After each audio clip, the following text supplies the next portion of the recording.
당뇨병은 예전부터 정의를 할 때 지속적으로 혈액 속에 당분이 올라가 있는 상태로 규정을 하고요. 그럼으로써 어떤 결과를 초래하느냐. 여기 보시는 것처럼 눈부터 시작해서 심장, 신경, 콩팥, 머리에서 발끝까지 당뇨병이 있는 환자에서 고장이 나지 않는 장기는 없습니다. 심지어 머리카락하고 발톱까지 이상해져요. 자, 이러한 병을 우리가 당뇨병이라고 규정을 해왔다. 당뇨병 환자가 얼마나 많으냐라는 건데 2015년도에는 전 세계적으로 한 4억 2천만 명 정도가 당뇨병 환자인데 2040년에는 6억 4천만 명이 당뇨병 환자가 될 거다라고 이야기를 하는데요. 전 세계에서 가장 당뇨병이 많은 게 이 지역입니다. 우리가 살고 있는 아시아 지역이 되겠고요. 이 남미 지역도 엄청나게 당뇨병이 지금 늘어나고 있다라고 하시면 돼요. 밑에 보면은 2015년도 기준 성인 11명당 당뇨병이 1명이다라고 하는데 지금 현재 우리나라에 당뇨병 환자가 몇 명이냐? 30세 이상 성인을 기준으로 했을 때 30세 이상 성인 중에 당뇨병은 7명 중에 1명입니다. 이쪽 테이블에 지금 한 분 계시고 이쪽 테이블에 2분 계셔야 돼요. 우리나라 굉장히 지금 당뇨병이 많은 나라다. 자, 그러면 이제 당뇨병을 진단을 어떻게 하느냐? 라는 걸 제가 보여드리는데 아침 식사를 하지 않고 가서 피를 뽑았을 때 정상은 혈당이 100을 넘지 않습니다. 이게 정상이고요. 혈당이 아침에 126을 넘어가면은 당뇨병으로 진단을 하는 거고요. 뭘 먹고 식사를 하고 가면은 그러면 당뇨병 진단이 안 되느냐? 할 수 있습니다.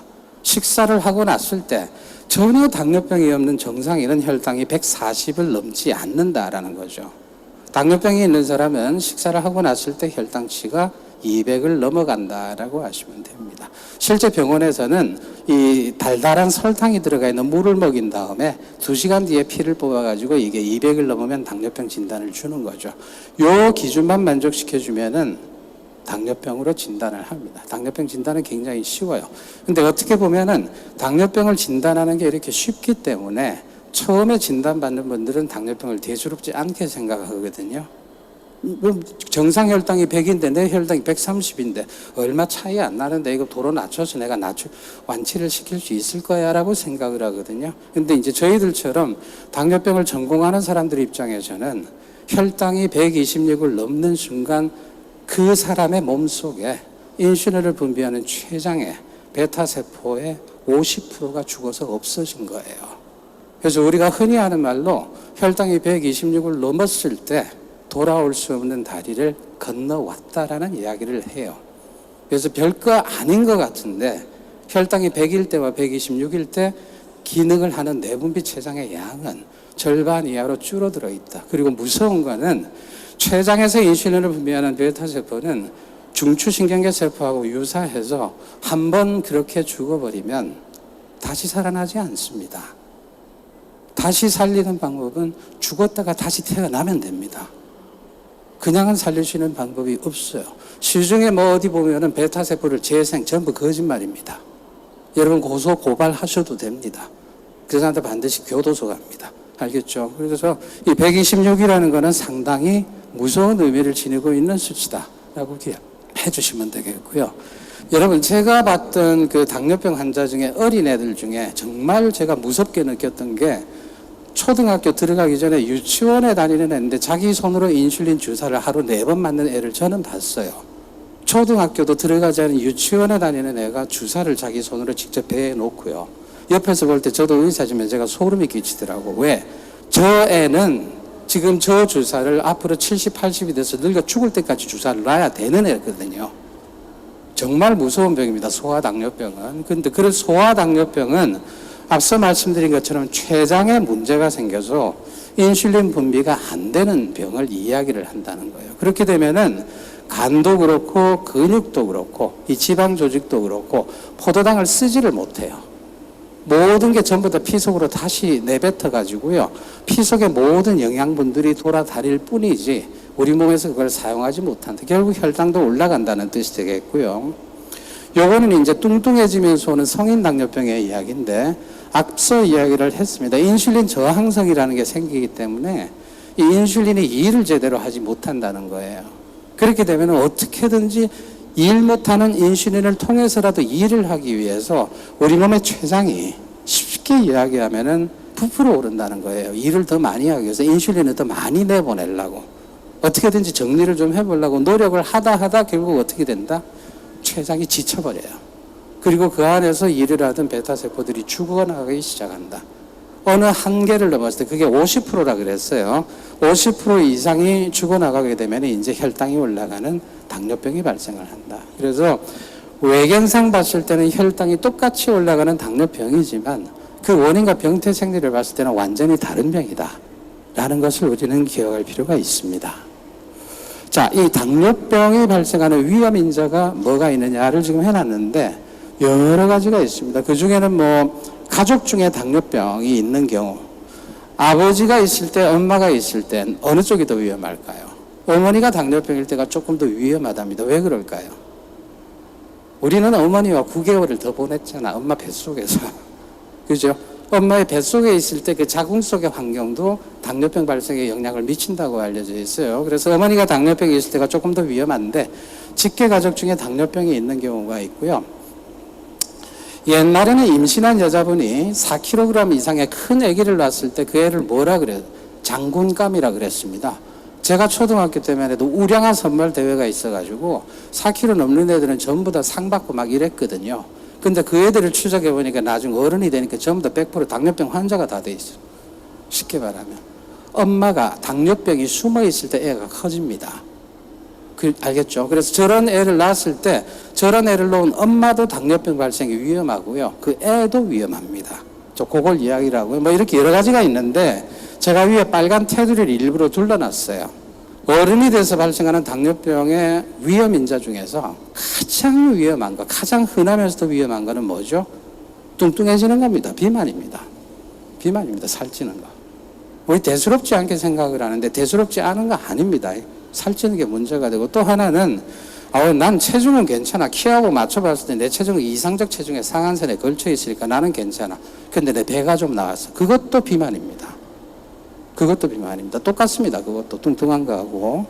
머리에서 발끝까지 합병증이 안 생기는 곳이 없다고 제가 말씀을 드렸습니다. 첫째로 여러분 잇몸에 문제가 생깁니다. 이빨이 이 턱뼈에 꼽혀 있는 이 부분 있죠. 이쪽에 굉장히 균이 많습니다.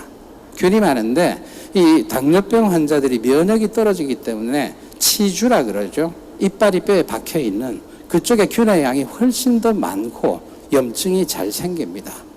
여러분 이 치주에 염증이 심하게 오랫동안 와 있을 때는 이 심근경색도 잘 온다 그래요. 저 치주염이 굉장히 무섭습니다. 그래서 당뇨병을 오래 앓으신 분들의 경우에 이빨하고 턱뼈 쪽에 엑스레이 사진을 찍어보면 턱뼈가 전부 녹아서 없어져 버린 분들이 많아요. 나중에 임플란트를 심으려고 하는데 꼭 뼈가 없어서 하기가 불가능한 경우도 있다는 이야기를 할 정도로 이 당뇨병 환자들은 이빨, 치주, 위생관리에 굉장히 신경을 써야 됩니다. 잘 모르셨죠, 이거는. 최소 이빨에 문제가 없어도 1년에 한 번씩은 치과 선생님의 검진을 받으라고 저희들이 권할 정도로 이 이빨에 문제가 많이 생긴다. 그 다음에 이제 중풍이 생긴다. 그 다음에 심장 혈관 질환도 많이 생긴다. 이건 급사를 할 수가 있죠. 그 다음에 다리 쪽에 있는 혈관에 동맥경화가 와서 좁아집니다. 이거는 특징적인 증상으로 어떤 게 있는가 하면은 걸어갈 때요. 잘 걸어갑니다. 근데 한 100m쯤 걸어가게 되면 이 종아리 뒤쪽 있죠. 여기가 찢어지는 것처럼 아파서 잠시 섭니다. 왜 이래 다리가 아파? 서가지고 한 5초, 10초 있으면 안 아파요. 또 걸어갑니다. 또 100m쯤 가면 또 여기가 찢어지게 아파요. 아주 특징적인 증상이에요. 어려운 환자로 간헐성 파행이라고 이야기를 하는데 요게 있을 때는 이쪽으로 내려가는 동맥혈관이 굉장히 좁아지거나 막힌 겁니다. 증상 자체가. 동맥경화증입니다. 이게 심해지면 혈관이 완전히 막히고요. 아래쪽으로 내려가는 혈액순환이 끊어지게 되죠. 그럼 다리가 어떻게 돼요? 썩어 들어갑니다. 당뇨병 환자들 발 자르는 문제가 요것 때문에 오죠. 또 하나 여기 있네요. 족부병변, 괴사가 일어나는 거고 눈이 망가진다는 걸 잘 아실 거고요. 그 다음에 몸의 신경들이 망가집니다. 그래서 어지러운 증상을 유발하는 기립성 저혈압, 그 다음에 소화불량, 구토, 구역질, 변비, 설사 이런 게 오는데 당뇨병 환자가 제대로 변비가 오면 굉장합니다. 2주 동안 대변을 한 번도 못 보는 환자 흔합니다. 그리고 당뇨병성 설사라는 게 있는데 이것도 무시무시한 설사가 일어나는 게 여러분 하루에 이 장염이 걸려서 우리가 설사를 할 때 많이 해도 한 5번, 10번 맞습니까? 예, 그 당뇨병 환자가 제대로 자율신경이 망가져서 설사를 하면 하루에 40-50번씩 합니다. 죽습니다. 저절에 설사 하다가는. 그런 것들이 자율신경 병증이고요. 남자분들의 성기능 장애, 그 다음에 소변 보는 장애도 오고 콩팥이 망가지고 노폐물 배설이 안 되겠죠. 다리 쪽에 신경이 망가져가면서 밤에 주무시려고 누워있으면 발바닥 발끝이 후끈후끈 지리지리 해주고 전기 온 것처럼 발이 시리고 따가워서 도저히 그냥 못 자겠다 해서 양말 신고 자고 이런 증상. 당뇨병 합병증입니다. 그런 증상 아주 특징적이에요. 자, 그래서 보시는 것처럼 머리에서 발끝까지 전부 다 망가진다. 당뇨병의 가장 흔한 원인이 뭐라 그랬어요? 비만이라 그랬죠. 그 비만의 가장 흔한 원인은 뭘까요? 많이 먹어서 그렇지 뭘 복잡하게 생각합니까? 그렇죠? 많이 먹어서 그렇지. 요즘 그 인터넷에 나오는 작은 만화도 보니까 뭐 그러나 나는 밥은 많이 안 먹습니다. 대신 시간 날 때마다 내가 참외를 깎아서 먹지. 하루에 먹는 참외를 20개씩 먹고 이러더라고. 많이 먹는 겁니다. 그런 거. 밥만 카운트하는 게 아니고 입으로 들어가는 건 전부 다 우리 다 계산해야 되거든요. 많이 먹어서 비만을. 자, 그럼 많이 먹어서 먹을 때는 즐겁고 행복하고 좋은데 그것 때문에 당뇨병이 오면 이렇게 된다. 많이 먹어서. 요거는 우리나라 자료입니다. 우리나라 자료고요. 당뇨병이 있는 사람이 당뇨병이 없는 사람과 비교해서 중풍이 얼마나 많이 오느냐 간단히 계산이 되죠. 5, 6, 30이니까 5배 많이 옵니다. 이 허혈성 심장질환 여러분 아실 겁니다. 협심증이나 심근경색이 당뇨병이 없는 사람과 비교해서 4배나 많이 오더라. 그 다음에 뇌출혈도 2배 반이 많이 오더라 라는 겁니다. 아주 간단하게 우리가 당뇨병이 얼마나 뇌와 심장 건강에 문제를 끼치는가를 지금 알 수가 있는 거죠. 저희 병원 신경과에 중풍으로 입원하고 있는 환자의 거의 절반 정도가 당뇨병이 있습니다. 절반 정도가. 당뇨병이 있을 때 암이 많이 생긴다는 걸 들어보셨습니까? 당뇨병은 여러 가지 종류의 암에 강력한 위험 인자가 된다. 첫 번째, 위암, 대장암, 간암, 췌장암 같은 경우에는 당뇨병이 있는 경우에 거의 7배 정도 위험이 높아지는 것으로 되어 있고요. 그 다음에 폐암도 늘어나는 것. 그리고 이 암에 의한 사망률도 증가되는 것으로 알려져 있어요. 자, 왜 이렇게 그러면 이제 당뇨병이 최근 많이 늘어나고 있느냐? 첫째는 이제 노인 인구가 증가한다는 게 이유가 되겠습니다. 우리 평균 수명이 막 길어지거든요. 건강 수명이 길어져야 되는 거거든요. 그냥 수명만 연장이 되게 되면은 나이가 들어가면서 노화 현상 때문에 몸의 중요한 생리 기능들이 다 약해지잖아요. 그러면서 당뇨병이 생깁니다. 그래서 대략 한 70세를 넘은 어르신들 대상으로 저희들이 조사를 해보면 3명 중에 1명이 당뇨병이에요. 그래서 노인 인구가 많아지면 당뇨병은 자연적으로 늘게 돼 있다는 거. 근데 이게 문제가 아니고 제가 오늘 여러분들한테 조금 더 강조를 드리고 싶은 부분은 젊은 애들한테서 지금 당뇨병이 많이 늘어나고 있습니다. 여러분의 자제분들 나이입니다. 이 젊은 애들의 당뇨병이 어른들의 당뇨병과는 좀 특성이 많이 다르다는 거죠. 훨씬 더 무서운 특성을 가지고 있다는 게 최근에 전 세계적인 연구를 통해서 알려지고 있기 때문에 여러분들한테 좀 알려드리고 싶고요. 전 세계를 그냥 놓고 봤을 때 지난 10년 동안 젊은 당뇨병, 40세 미만의 당뇨병이 어떻게 돼요? 2배나 증가했습니다. 젊은 사람들 당뇨병이 늘어나고 있다는 거죠. 자, 그러면 이제 이 어린애들, 인슐린 주사 맞는 어린애들 당뇨병, 어르신들한테서 생기는 당뇨병, 그 다음에 이제 40세 미만의 젊은 당뇨병이 특성이 어떻게 다르냐? 영어로 되어 있는데 이것만 아시면 됩니다. 첫째로 40세 미만의 젊은 당뇨병은 여자분들에게서 더 많더라 이렇게 됩니다. 두 번째로 이 젊은 당뇨병의 특징 중에 또 하나는 매우 가족력이 강하더라. 부모 중에 당뇨병이 있으면 거의 백발백중 생기는 그런 특성이 있더라라는 거고요. 그 다음에 이제 이게 무섭습니다. 당뇨병은 시간이 지날수록 진행하는 병이고요. 심해지는 병입니다. 누구도 그걸 피해갈 수는 없어요. 그래서 일정한 시간이 지나게 되면 약 기운이 떨어진다. 약효가 떨어지기 때문에 점점 약이 많아지는 겁니다. 약에 중독이 돼서 약의 효과가 없어진다가 아니고 당뇨병 자체가 심해진다라는 겁니다. 나이가 들수록. 그래서 약이 많아질 수밖에 없고 결국은 먹는 약을 아무리 써도 조절이 안 되니까 인슐린 주사를 쓸 수밖에 없는 거다. 근데 보통은 어르신들이 당뇨가 생기면 먹는 약 치료를 시작을 해서 주사를 맞기까지 대략 한 10년 전후가 걸립니다. 시간이 평균적으로. 그런데 40세 미만의 젊은 애들이 당뇨병이 생기면 평균 2년에서 5년이 지나가면 인슐린 치료를 시작해야 된다. 무슨 말입니까? 젊은 애들한테 생기는 당뇨병은 어르신들 당뇨병과 달리 굉장히 빠른 속도로 진행한다라는 거죠. 그죠? 전 세계적인 특징입니다.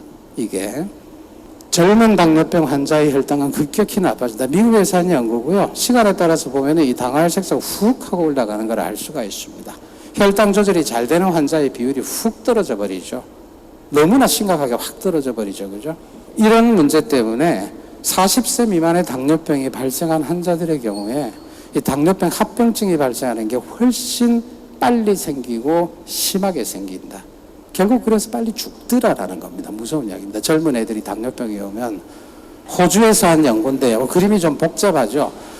40세 미만의 당뇨병이 생겼을 때 사망할 위험이 모든 원인에 의한 사망, 심장질환에 의한 사망, 그 다음 기타 다른 원인에 의한 사망 전부 다 보면은 40세 이전에 당뇨병이 생겼을 때가 훨씬 높다. 특히 심혈관 질환에 의한 사망은 40세 이전에 당뇨병이 발생한 경우가 60세를 넘어서 당뇨병이 발생한 경우와 비교해서 대략 2배 정도 사망 위험이 높다라는 겁니다. 제가 진료실에서 보면 요즘 굉장히 많습니다. 40세 이전에 당뇨병 환자들이. 우리나라 데이터 좀 볼게요. 우리나라 건강보험 자료인데 지난 10년 동안 우리나라에서도 10대, 20대 당뇨병 환자들이 지금 늘어나고 있다라는 걸 보여도 굉장히 많이 늘어나고 있고요.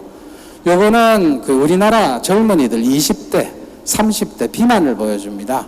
이게 지난 10년간입니다. 10년간 보면 이렇게 늘어나요. 비만이 늘어났고 20대 초반인데 배가 볼록 나온 애들이 늘어나더라. 30대도 마찬가지. 이게 원인입니다. 당뇨병이 많아지는. 자, 그러면 이제 젊은 당뇨병 환자가 왜 이렇게 많아지느냐라는 겁니다. 이유는 간단합니다. 복잡한 게 없어요. 이 그림 보시면 됩니다. 상징적으로 보여주는 건데 우리 MZ 세대들이 지금은 텔레비를 보는 게 아니라 지금 좌석에서 폰 보는 분은 안 계신 것 같아. 하루 종일 폰만 보고 있어요. 그죠? 과자만 먹고. 저게 원인이 된다. 운동 부족과 게으른 생활 태도다. 결국 그것 때문에 비만과 과체중이 오고 이것 때문에 당뇨병 유병률이 높아지더라. 밑에 있는 사회 경제적인 요인은 여러분 옛날에는 당뇨병은 부자의 질병이었죠. 여러분 요즘요 우리 대한민국에서 소득 수준이 높은 사람들의 당뇨병 유병률은 굉장히 낮습니다. 그리고 그렇게 소득 수준이 높은 사람들 매일 고기 안 먹습니다. 오히려 건강 생각해서 채식하고 운동하고 그래요. 지금 우리나라도 소득 수준이 낮을수록 당뇨병 유병률이 높습니다. 그래서 우리나라에서 이제 당뇨병은 부자의 병이 아니고요. 가난한 사람의 질병입니다. 그래서 저는 환자분들한테 그런 이야기를 해요. 당뇨병 걸린 거 창피하게 생각하세요. 어디 가서 말하지 마세요, 이거. 라고 극단적으로 이야기하기도 해요.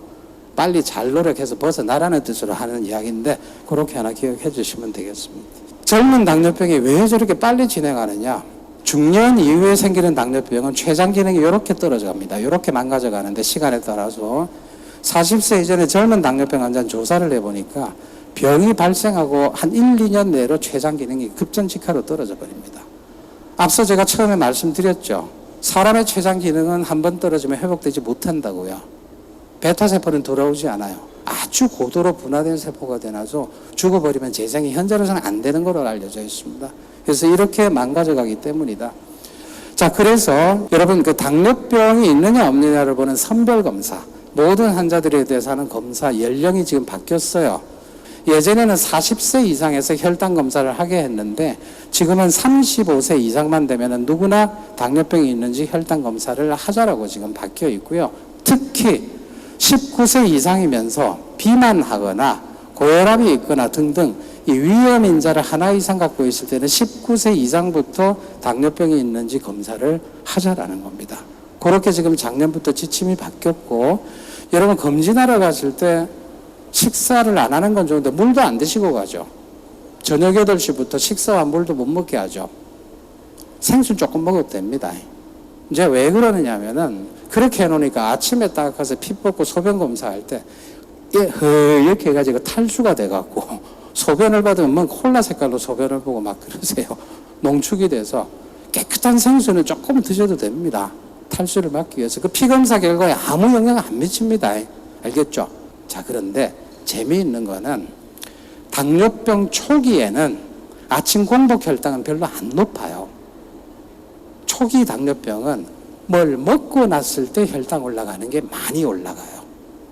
그래서 검진하는 것처럼 아침 공복 혈당만 측정을 하게 되면은 대략 당뇨병 환자의 20에서 30%를 놓치는 경우가 생겨요. 제대로 검사하려면 식사를 하든지 당분을 먹고 2시간 뒤에 혈당을 검사를 하면은 그거 다 잡아내요. 알겠습니까? 그래서 그것 때문에 저희 대한당뇨병 학회에서는 할 수 있으면 가급적 공복의 피를 한번 뽑고 설탕물을 드시고 2시간 뒤에 피를 뽑는 당 부하 검사를 시행하는 것을 권고를 합니다. 이게 시간이 최소 2시간 이상 걸리기 때문에 누구나 다 할 수는 없는데 할 수만 있다면 이렇게 하면은 아무리 살짝 숨어 있는 당뇨병도 다 잡아내고요. 이 설탕물 마시는 검사를 했는데 정상이더라. 절대 당뇨병 아닙니다. 그러면 내년에 당뇨병이 생길지는 모르겠는데 지금 이 순간에는 절대 당뇨병 아예 없는 겁니다. 오케이? 요거 그냥 참고로 보여드립니다. 비만 수술입니다. 이거 누구에게나 권하는 건 아니고 요걸 봐주시면 됩니다. 당뇨병 관해율, 다른 말로 표현해서 당뇨병 완치율이라고 보시면 되는데, 위를 자르거나 위를 안 쓰고 하는 비만 수술을 통해서 체중을 20kg, 30kg씩 빼버리게 되면 당뇨병 완치되는 비율을 한번 보십시오. 그죠? 이거 보여주고 비만을 치료해서 살을 빼가지고 당뇨병을 제대로 본질적으로 완치를 좀 해봅시다 하면 다 이해는 하고 알아듣는데 실천이 안 되죠. 그죠? 네. 알고 계십시오. 이게 제일 근본적인 치료입니다. 그 요약 3장으로 되어 있는데 제가 빨리빨리 읽고 넘어갈게요. 당뇨병은 점점 늘어나고 있는데 특히 저나 여러분과 같은 아시아인에서 굉장히 많이 늘어나고 있다라는 거 하나 말씀드리고요. 젊은 사람 당뇨병이 우리나라를 포함해서 굉장히 늘어나고 있는데 이것은 비만이 늘어나는 것 때문이다라고 기억을 해주시면 되겠습니다. 그리고 젊은 나이에 당뇨병이 발병하게 되면은 중년 이후에 당뇨병이 발병한 것과 비교해서 훨씬 임상경과가 나쁘고 빠른 속도로 진행을 하는데, 그렇게 되는 이유의 가장 중요한 부분은 젊은 친구들이 자기 몸을 관리를 하지 않고 의료진의 말을 듣지 않는다는 것, 그것 때문이다 라고 하시면 됩니다. 젊은 당뇨병은 인슐린 분비 능력이 일찍 고갈이 되기 때문에 중년이 되기 전에 이미 눈이 보이지 않는다든지 다리를 자른다든지 하는 만성합병증을 앓게 될 수가 있다라는 걸 보여드리고요. 젊은 당뇨병 환자는 이 치료에 대한 협조 및 순응도가 좋지 못하기 때문에 젊은 사람들이 제대로 치료를 받고 말을 잘 듣게 할 수 있는 어떤 교육 툴부터 시작해서 방법, 이런 것들을 우리가 좀 개발을 하자라는 자성의 목소리들이 많다는 걸 하나 여러분들한테 소개를 해드립니다. 굉장히 중요한 이야기였습니다. 당뇨병 완치는 가능합니다. 지금 늦은 시간까지 이 자리 지키고 있는 분들이 가장 궁금해하는 것 중에 하나일 건데요. 완치는 가능합니다. 실제로 가능합니다. 그러나 무서운 거는 모든 당뇨병 환자가 다 완치가 가능한 것은 아닙니다. 가급적 당뇨병이 발병한 초기에 여러분들이 집중적인 노력을 하시는 게 중요하다. 왜? 그 시기가 가장 기능을 하는 췌장의 베타세포가 많이 살아남아 있거든요. 그래서 그 시기에 여러분들이 집중적인 노력을 하는 게 가장 효과적이다. 그래서 당뇨병 발병 초기에 열심히 노력을 하시면 완치를 할 수도 있습니다. 심하지 않은 당뇨병은. 그러면 뭔 노력을 하느냐는 거죠. 살 빼라는 겁니다. 당뇨병 완치의 목적 혹은 치료의 목적으로 살을 빼신다고 할 때는 드시는 양을 줄이는 게 필요합니다. 냉정하게 필요합니다. 한두 달하고 그만둬서는 아무 소용이 없습니다. 계속 유지를 해야 돼요. 그래서 제가 드리는 말씀이 그거예요. 습관을 바꾸는 게 아니고요. 뚱뚱하신 분들이 인생관을 바꿔야 돼요. 뚱뚱한 인생을 사는 것이 아니고 날렵하고 슬림한 인생을 사는 거로 그분의 인생관이 바뀌어야지, 먹는 것 지상주의에서 그게 아닌 지상주의로 바뀌어야만 이게 성공할 수 있다는 말씀 좀 드립니다. 좀 어려운 이야기인데 곰곰 한번 여러분들 생각해 보시기 바랍니다. 지금 근데 앉아 계신 분들 중에 그렇게 많이 뚱뚱한 분은 안 계세요. 좀 뚱뚱한 분이 2분 정도 계시고 많이 안 계시기 때문에 지금 가슴이 안 와닿을 건데, 인생관을 바꿔야 된다. 수저를 그만 내려놓고 고개를 들어서 세상을 둘러보시면 더 아름다운 세상을 여러분들이 발견하실 수 있을 거다. 제가 드리는 말씀이에요. 꼭 기억하십시오. 당뇨병 완치하고 안 걸리고 싶으면 살을 빼십시오. 살을 빼시려면 뭘 해야 된다? 작게 먹어요, 작게. 알겠죠? 여러분 이미 많이 드시고 계신다. 감사합니다.